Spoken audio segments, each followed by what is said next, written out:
నెల్లూరు జిల్లాలో ఘరానా మోసం వెలుగు చూసింది. ఆధార్ నంబర్లతో బ్యాంక్ అకౌంట్లలో డబ్బు కొట్టేసే ముఠాను నెల్లూరు పోలీసులు పట్టుకున్నారు. వీరిపై నిఘా పెట్టిన పోలీసులు చాకచక్యంగా అదుపులోకి తీసుకుని వారి వద్ద నుంచి కంప్యూటర్లను స్వాధీనపరుచుకున్నారు.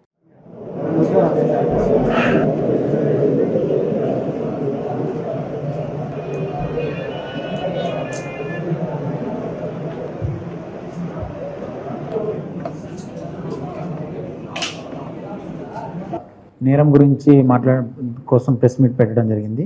ఇది ఏంటంటే మనందరికీ తెలిసిన విషయమే, ఆధార్ ఎనేబుల్డ్ పేమెంట్ సిస్టమ్. ప్రతి ఒక్కళ్ళకి బ్యాంక్ అకౌంట్ ఉంటుంది.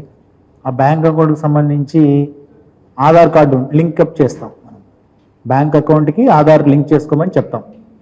ఇది చేసుకున్న తర్వాత ముఖ్యంగా మనకు పల్లెటూరులు కావచ్చు, ఏటీఎంలు ఎక్కడైతే అవైలబిలిటీలో ఉండవో ఆ ఏరియాలో ఈ ఆధార్ ఎనేబుల్డ్ పేమెంట్ సిస్టమ్ గురించి బీసీలు వాళ్ళు ఏం చేస్తారంటే వచ్చి ఒక మిషన్ తీసుకొని వస్తారు.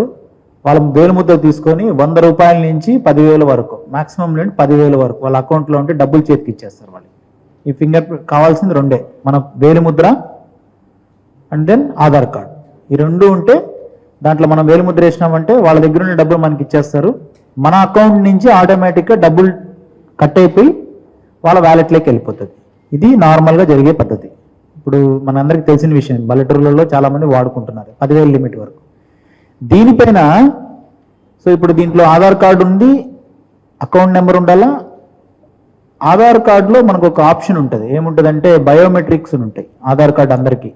చాలామంది తెలియక బయోమెట్రిక్ ఆప్షన్ని మనం ఓపెన్లో పెడతాం. ఎందుకంటే అది ఓపెన్ అంటే అందరికీ డిస్క్లోజ్ చేస్తేనే ఈ బ్యాంక్ అకౌంట్లో ఉన్న డబ్బును మనం ఈ ఆధార్ ఎనేబుల్డ్ పేమెంట్ సిస్టమ్ ద్వారా తీయగలుగుతాం.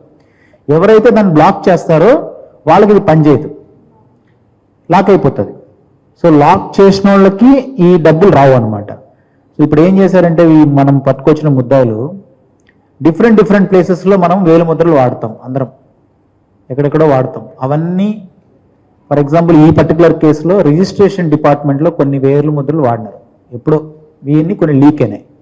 దాన్ని తీసుకెళ్ళి ఆ డిపార్ట్మెంట్ అంటే మేము లీక్ అయిన వేలుముద్రలను తీసుకొని వాటితో